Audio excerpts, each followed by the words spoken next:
Sebelum kakak menceritakan tentang Nabi Sulaiman alaihi salam, tahukah kalian siapa itu Nabi Sulaiman alaihi salam? Nah, Nabi Sulaiman alaihi salam adalah anak dari Nabi Daud alaihi salam. Beliau merupakan nabi dan rasul Allah yang diutus setelah ayahnya. Nabi Sulaiman mewarisi gelar raja serta kekuasaan di kerajaan Israel setelah ayahnya wafat. Walaupun mewarisi harta dan kekayaan ayahnya, tidak membuat Nabi Sulaiman menjadi takabur dan sombong. Sejak kecil, beliau memiliki kecerdasan dalam berpikir serta ketelitian dalam mengambil suatu keputusan. Sehingga ketika menjadi raja menggantikan ayahnya, kepemimpinannya dapat dipertanggungjawabkan dengan baik. Nah, adik-adik, itu tadi adalah sekilas tentang sosok Nabi Sulaiman alaihi salam. Berikut ini adalah kisah Nabi Sulaiman alaihi salam.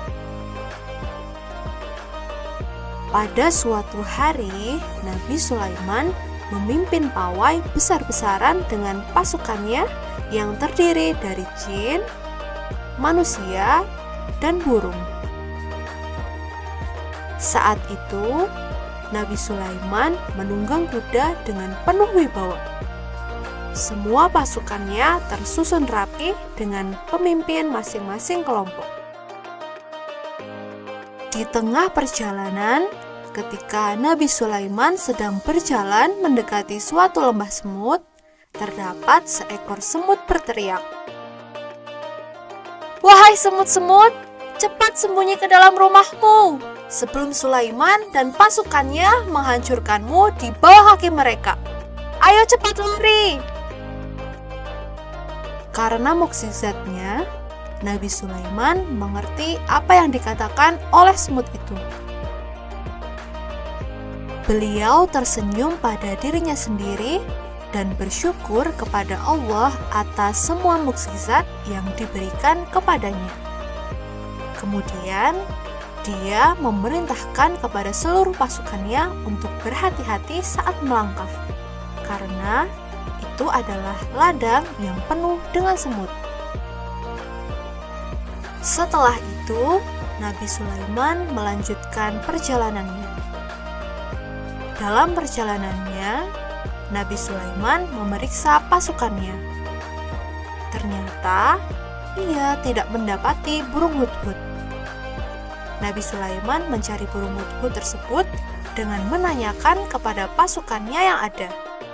Namun, ia tetap tidak melihatnya. "Kenapa aku tidak melihat burung hudhud?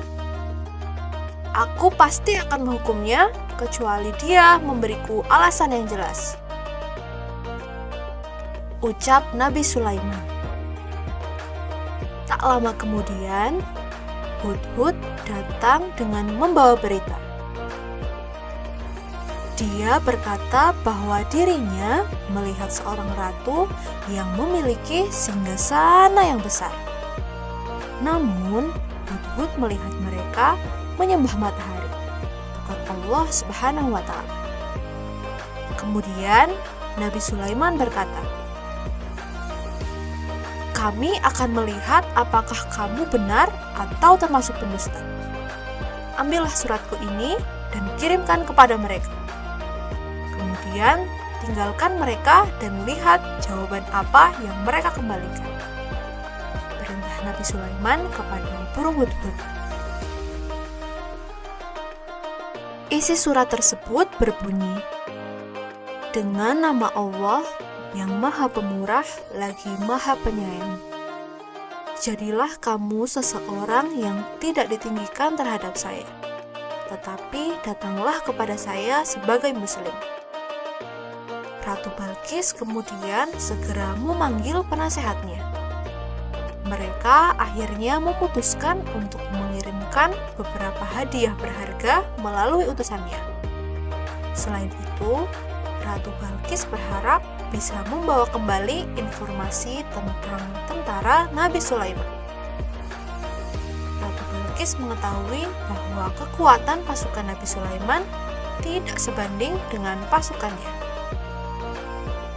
Nabi Sulaiman kemudian menunjukkan kekuatan pasukannya saat utusan pembawa hadiah tersebut datang. Pasukan tersebut terdiri dari manusia, jin, dan juga binatang seperti singa, harimau, dan burung. Utusan tersebut langsung tercengang dengan ukuran dan keragaman pasukan itu. Setelah melihat itu, utusan pun kembali dan mengabarkan semua hal yang mereka temui di wilayah kerajaan Nabi Sulaiman. Kemudian, Ratu Balkis memutuskan untuk bertemu langsung dengan Sulaiman bersama para pejabatnya.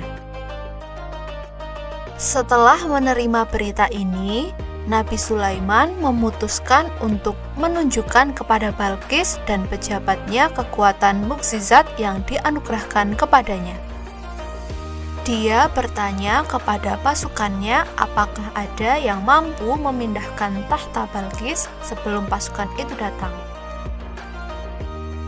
Kemudian ada satu jin menyanggupi bahwa tahta Balkis yang berjarak 2000 mil bisa dipindahkan ke hadapan Nabi Sulaiman dalam sepersekian detik. Namun muncul tawaran yang lebih hebat dan lebih cepat. Kali ini datang dari golongan manusia. Ia adalah Ashif bin Barkhoya yang menawarkan kemampuannya untuk memindahkan kerajaan Ratu Balkis hanya dalam satu kedipan mata. Nabi Sulaiman sangat bersyukur dan gembira mendengar tawaran tersebut. Ashif pun berhasil membuktikannya. Ia berhasil memindahkan singgasana Ratu Balkis yang berada di Yaman menjadi di Baitul Maqdis, Palestina dalam satu kedipan mata. Sulaiman sendiri kagum dengan keajaiban yang diberikan Allah Subhanahu wa Ta'ala kepadanya dan sangat memuji Tuhannya. Dia kemudian memerintahkan jin untuk membangun istana dengan lantai yang terbuat dari kaca namun tetap kokoh. Di bawahnya mengalir sungai-sungai. Ketika Balkis tiba, singgasananya langsung menarik perhatiannya. Melihat reaksinya, Nabi Sulaiman bertanya, "Apakah tahtamu seperti ini?" Ketika Balkis hendak masuk, dia mengira lantai kaca itu adalah air dan mengangkat roknya. Namun dijelaskan bahwa itu hanya lantai kaca biasa dan dialiri air di bawahnya. Ratu Balkis pun malu akan perbuatannya tersebut. Dia menyaksikan kebijaksanaan dan kerendahan hati Nabi Sulaiman bersama dengan kekuatan yang besar dan menerimanya sebagai utusan Allah Subhanahu wa Ta'ala. Kemudian Ratu Balkis bertaubat dan memeluk Islam bersama dengan pejabatnya. Oke adik-adik, itu adalah kisah Nabi Sulaiman alaihi salam yang sudah kita simak bersama-sama ya. Setelah mendengarkan kisah tersebut, apakah kalian bisa meneladani kisah Nabi Sulaiman alaihi salam? Beberapa pelajaran yang dapat kita ambil dari kisah ini diantaranya yaitu yang pertama, hendaknya kita bersikap rendah hati dengan segala kehebatan yang dimiliki, seperti sikap yang dicontohkan Nabi Sulaiman alaihi salam. Yang kedua, hendaknya kita selalu bersyukur atas karunia Allah yang dititipkan kepada kita, karena semuanya adalah milik Allah Subhanahu wa Ta'ala. Yang ketiga, kita harus bisa bijaksana dalam berbagai hal, terutama saat kita akan memutuskan sesuatu.